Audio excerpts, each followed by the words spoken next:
Hello, I'm Joe McDonald, and this is Big Mac's Battle Blog.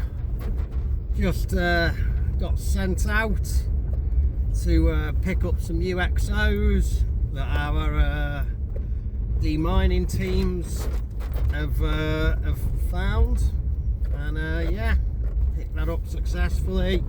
Never been to this area of Kherson Oblast before, so thought I'd make it, and I probably never will again, so I thought I'd make a little video on the way back, give you guys a little bit more content. What are we going to talk about today? Well, I've been watching more stuff about the North Koreans. There's a channel on YouTube called Reporting from Ukraine, and that is, from what I can gather, where a lot of these big semi-Ukraine focused or Ukraine focused channels go to for their information. So I highly advise that you just start watching his videos, and all these guys sort of become a bit redundant. Apparently they've already been used up in Kursk Oblast to not particularly great effect. What a surprise. It would also appear that the initial contingent they sent of like 2,300 something guys weren't all special forces, and some of them were indeed just bare basics infantry. It would also appear that no, they haven't sent them equipped with anything. They've let's take that. They've just sent the guys. So yeah, that's going to be, I mean, I guess the Russians have basically got like an infinite amount of some kind of AK rifle lying around, pretty much got an infinite amount of bullets. But past that, given their equipment losses, I don't think they'll be particularly keen to be handing over armoured cars and tanks and artillery and mortar systems and heavy weapons. All of that stuff has got somewhat of a limited supply, you know. Hope that's not too off-putting for you, the glare from the sun, but there we go. So yeah, North Korean troops proving already to not be the big threat that you know, people were making them out to be. You know, maybe they'll have some luck, but I can't see it happening really. Yeah, one of the other things I've been thinking is, you know, these North Korean guys, I think they must know that once they got on that train or the lorry and left Korea, that's it for them. They're not coming back. You know, how can they be allowed back into North Korea? I was thinking, you know, all we've got to do to really fuck them up, to really blow their minds and make them question everything they know, is find out where they were. And just drop off a couple of smartphones, basically, with unlimited data, and the language already changed to Korean. You know, let them find out what the world is like outside what the fucking God Emperor Kim Jong-un, or Kim Jong-il, what is the new one called? Kim Jong-un, isn't it? Yeah, whatever, the fat guy. Whatever the fat guy tells them is reality. You know, that, and playing, you know, repeating the tactics of the sausage war in Finland, and basically just, you know, let them know that there'll be 3 hot meals a day, clean clothes, and an absence of summary execution if they want to surrender to us. We've already got some Russians who surrendered, who are fighting for us now, so, you know, can't see why we couldn't have our own. I mean, I don't think they're ever going to make particularly good combat soldiers, just because of, yeah, inability to communicate properly. It's another thing. Some people were saying, you know, according to the South Korean intelligence, some North Korean special forces do like lessons in how to speak foreign languages, so some of them will be able to. But have you ever seen?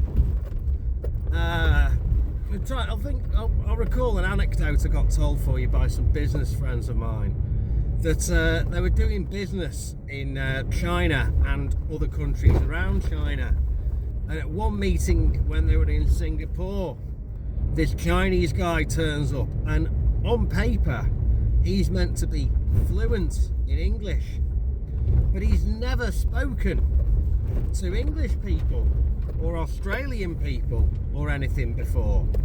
He's just been taught what the Chinese state school system thinks is fluent English, and very, very few people speak like how the dictionary says we should, you know, how your grammar teacher says we should.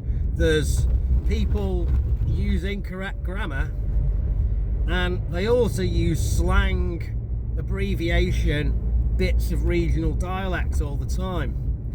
So, you know, speaking as an English person fighting for a foreign country, you know, fighting for Ukraine, you know, it would be fucking great if I could speak Ukrainian. I have to muddle by with the Translate apps and the few words I've learnt, and basically very few people in the army in Ukraine speak Ukrainian.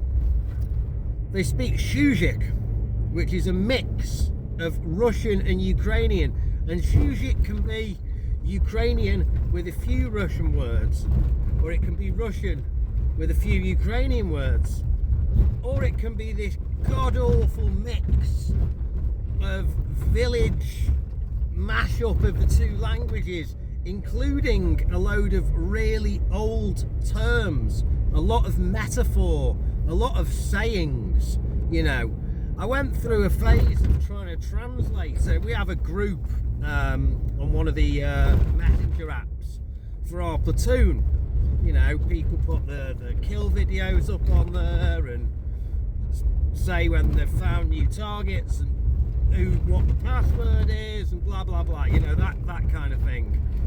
I went through a phase of trying to, you know, learn more Ukrainian by translating, you know, pretty much everything the guys put up on there, and it was just fucking incomprehensible to me, because for one, neither of them are speaking the pure version of the language, and two, they're using all kinds of metaphors and oldie worldy sayings all the time to describe things.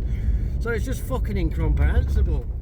So how a Russian officer who's essentially been probably learning like modern South Korean is going to interact with a North Korean special forces dude who's been learning, you know, possibly a very old version of Russian, but when he gets spoken to in modern South Korean, he doesn't really understand it. How that's going to translate to people actually effectively being able to maneuver troops, sort out logistics, be of any fucking value at any tactical briefing mission you have, I do not know. So yeah, you know, people who are just default anti the country they're from, you know, standard issue, edgy left-wing people are probably gonna, you know, think that, oh well, look at how hard they train, they're fucking crawling over broken glass and fucking breaking bricks over your head. It's like, well, have you not heard of stage props? Like, it doesn't matter how physically fit you are, and you know how much whatever the North Korean version of Zen Buddhism you fucking follow. Sharp glass cuts human skin. You know, if you smash someone over the head with an actual real brick, it smashes the fucking skull in. Okay, like, for everyone. You give me Eddie Hall and a house brick and let me hit him as hard as I fucking can in the head with it. Eddie Hall's going to need to go to hospital. I have nothing against Eddie Hall. I think he's a really nice guy and a great athlete. But just trying to, pick an example of how big and strong you can make a man. Yeah, if I bust Eddie Hall over the head with a fucking house brick, he's fucked, right? So all that stuff you see him doing, it's literally just bullshit to trick idiots. So if you believe it, you're a fucking idiot, basically. So yeah. So what am I going to be doing for the rest of the day? Well, because I've just been up to this place to collect some UXOs. Going to take them to one of our little places we work on stuff like that with, drop them off, and then apparently today we're going to be sawing open, using the fireman's tools and a bit of sawzall to start it off, to open some Uragan rockets, which are hurricane rockets if you translate it, and they're full of the same cluster munitions that you saw me handle when I did that Lindy Beige interview. And yeah, that's basically going to be it. So hopefully going to have 30 or 60 more of them today. They're great things, they are. They come in at just under, when you add the battery and that, just under 1.5 kilos, so it's like a really manageable size for a small FPV to handle. But the explosive they're packed with is called A82. No, A for armadillo, 8 as in after 8 dynamits, and 2 as in fuck you too. So that, if you Wikipedia it says it's a conceptual explosive and it's never really been put into practice, but the Russians use it in loads of fucking things, and it's basically about as spicy as RDX. I'm not sure if it's actually a little less powerful or a little more powerful, but one of them will actually smash like a double skin brick wall house in. So yeah, like fearsome stuff. I thought cluster bombs were all little anti-personnel things, but this is very much like an anti-structural bomb. So yeah, anyway, that's it for now, more later. And so we're back. Well, I didn't actually end up going to play with the Uragans and take the cluster bombs out that day. I'm meant to be doing that tomorrow morning. So since then we've had some news related to that flag that one of my donators and a good guy sent me. Seems like Donald Trump's going to be the next president of the United States. And I've got a feeling that doesn't particularly bode well for Ukraine. Or does it? Well, a total cut-off of American aid and intelligence and weapon systems is a bad thing. However, it doesn't necessarily mean the end. The thing is, for America, this whole situation is just about geopolitics. But for Europe, it's a much more real problem. Russia borders Finland, Estonia, Latvia, Lithuania, Poland, Romania, Slovakia, Hungary, Moldova, and if you count Kaliningrad, you've also got Germany, Denmark and Sweden, with a bit of water in between. If Ukraine is going to lose this war, then that means that 100% Europe is going to enter something a lot more like the Cold War. all of the countries I just mentioned are going to have to dramatically increase the size of their militaries. They're going to have to bring conscription back or make signing up a lot more appealing, probably a combination of the two. It's going to cost a bloody fortune. I don't think any of those countries really want that. So maybe this will be the cue for those countries to really step up with their support for Ukraine. Who knows?